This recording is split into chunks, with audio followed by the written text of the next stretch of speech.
Hi everyone, welcome to this video. My name's Simon Waite. Today we're going to have a look through the Functions Continuous Deployment demo that I recently did with Damien Brady on the DevOps lab.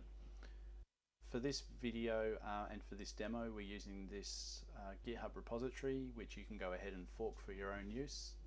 In the README that's published as part of this repository, we have all of the necessary settings you'll need to debug this locally, as though it were an actual function running in a service plan.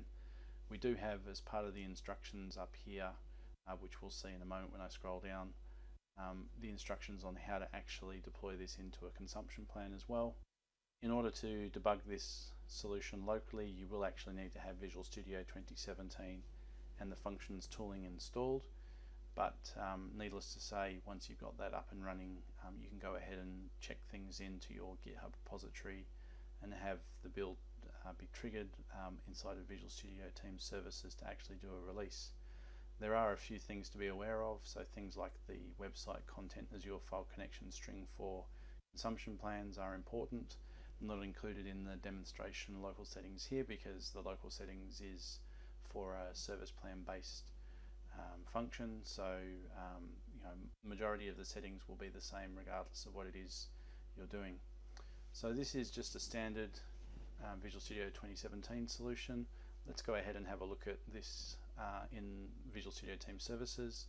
This is just using a standard build definition. You will notice that the repository points to my GitHub repository that we were just looking at.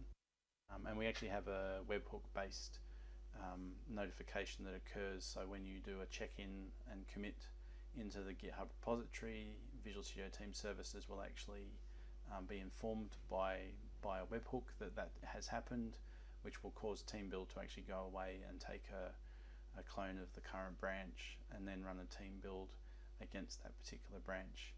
So the message here is that you don't have to have your source code list actually residing inside of VSTS to be able to leverage things like team build and release management. And in fact, GitHub's not the only source that you can use. You can do deployments out of things like Bitbucket as well if you really want to.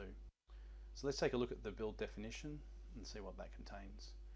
So this is just using a slightly modified version of the ASP.NET Core deployment build. We've removed a couple of steps that aren't needed, or a couple of tasks that aren't needed for this definition.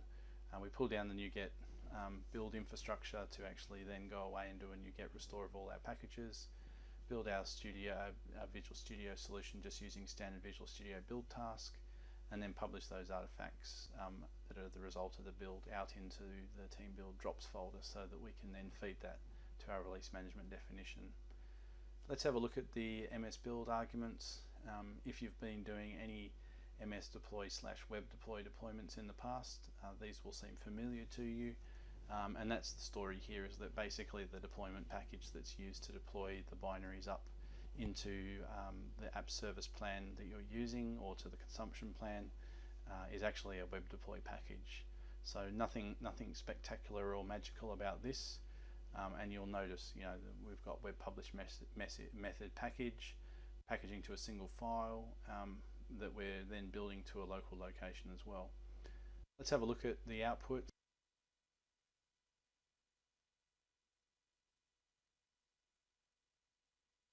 So let's have a look at the artifacts.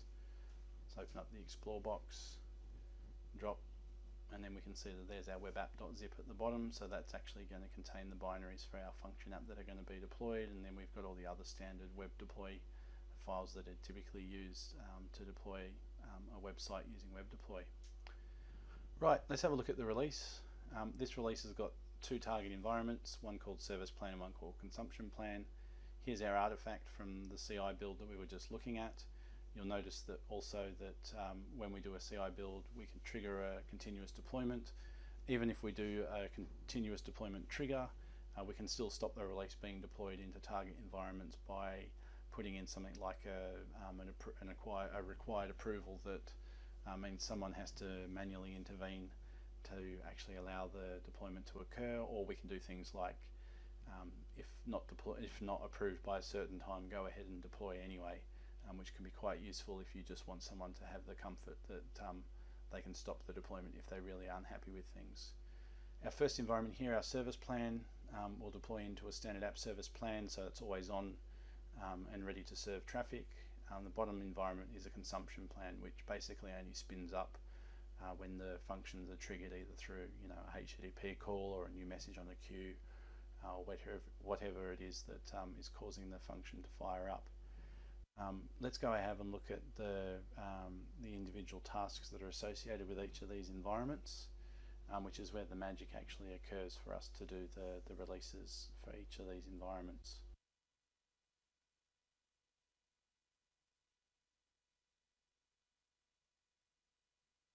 So here's our service plan. The deployment process at the top has some sort of environment-wide settings that we can leverage. So you'll see them loading there on the right. We have a service principal tying into our Azure subscription. It's really good for giving limited access into Azure subscriptions that you maybe don't want developers or release managers to have access to. We're deploying to a function app, and that's the app service name, func demo SW01, that's been pulled back when we've enumerated that subscription that we've got the service principal tied to. We're using an out-of-the-box deploy Azure App Service task here, not doing anything special with this, literally choosing the function app and then telling it to deploy a zip. None of the other options have been changed from what they are. We do output the function service URL, so that's useful for us because it allows us to pass it in later to the hit version API task that's used just to kind of do a very simple smoke test after the deployment to make sure the app service that's hosting our function is responding okay. Doesn't necessarily mean that there's no bugs in our deployment, but it does mean at least that the runtime is generally in a working order and isn't completely busted. So after we do that, we then go away and add a release annotation to the application insights account associated with this particular app service. This isn't a standard task, but you can add it easily enough out of the marketplace. It's free, so all the tasks in here are free. And what we do is we pass in the application ID and API key for this particular application insights instance that we want to use to manage our traffic. The good thing about this is that what will happen is you'll get a nice little marker in your timeline that will allow you to see should something break after a deployment. You can see that I've got a little annotation that says there was a release, and then the actual release number that goes along with that, which is really handy, so that you can trace that kind of back all the way through into VSTS and then potentially back to GitHub if you wanted to. This task, the write app settings for function task, which is a community-based add-on task, so you can go and find it in the marketplace and either do it yourself as an admin or get an admin to add it into your VSTS tenant for you. And what it actually does is it uses variables, which we can see at the top there. It uses specially formatted variables to deploy application settings. The important thing to note is that we have overwrite existing configurations ticked on the right hand side here. This means that anything that is already in the app service plan will be overwritten or removed. The key thing for functions is that this means things like your Azure Web Jobs storage and Azure Web Jobs dashboard does have to be actually set inside of VSTS as a variable. Otherwise, what will happen after your first deployment is your function will stop working, which is what happened in the demo I did with Damien with my consumption plan. The last task then makes a very simple HTTP request to the function service URL and calls a HTTP trigger that I've included in the function app. We pass in a code that we lift out of the function app host information panel, which just protects the function to make sure that the entire world can't call it. But this can just be useful just to make sure that the deployment has succeeded. Let's take a quick look at how we do app settings. So this task here, we overwrite the settings. It expects to find the variables that are going to be deployed into the app settings under the variables task inside of the release. Let's take a look at those. For the variables here, we'll see anything that has app setting dot on the front is going to be an app setting in the target function app. And as I said, you do need to do things like set your Azure Web Jobs dashboard and Azure Web Jobs storage in here as well, because they are removed on deployment. So that's a gotcha that young players at home may not be aware of if they haven't done this sort of thing before.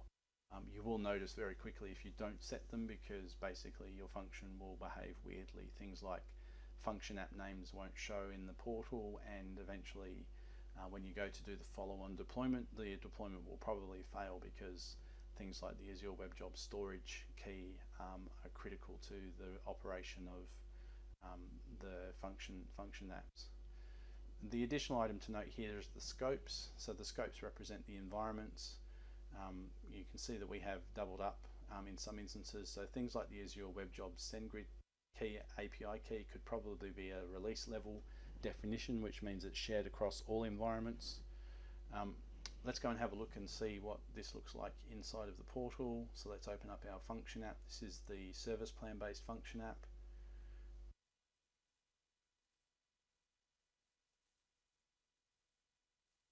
Open the app settings.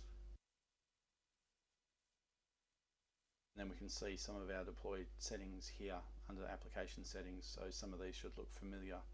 So if we go back and have a look at our variables, we can see if we filter by service plan, we can see that things like our notification sender is there, so it's masked in the portal as well for us in this instance for the demo.